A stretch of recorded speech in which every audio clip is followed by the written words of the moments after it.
pressing areas, to my mind, is the electric grid in the nation. It currently is 3 separate areas.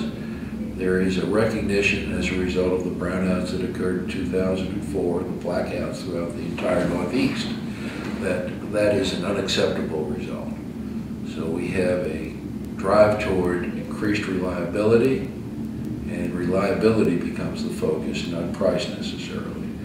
We also have realized that if we use the grid and people who are on the grid use it more intelligently, we might not have to generate as much electricity as we otherwise would have to if it's wasted. So that presents all sorts of opportunities in the smart grid arena, in the transmission area, for making sure that the country does not suffer blackouts. The worst thing that you can imagine is at the time of national security, the lights going out in Washington, D.C. And yet, you know, with the grid breakdown, as we saw, New York City was without power for a while.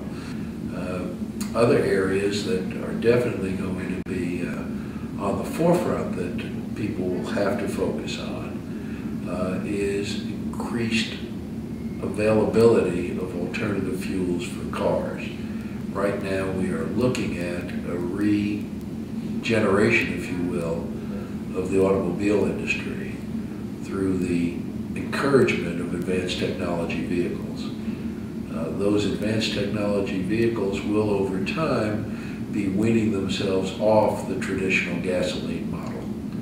Now how that plays out is going to take a long time. We have a fleet of cars on the road today that only run on gasoline, so there's no short-term solution. But if you're interested in the alternative solutions, you're going to be looking at the battery industry. The government has already invested over $3 billion in helping companies develop new technologies, more efficient batteries, for not only inclusion in cars, but for storage purposes, so that when one generates the electricity at a time when demand is low, it is not lost, but it is stored for use at a later point in time. That has opened up a whole new area of opportunity, and the government policies are encouraging that activity, so that one must be pleased that at least it's on the radar scopes of everyone.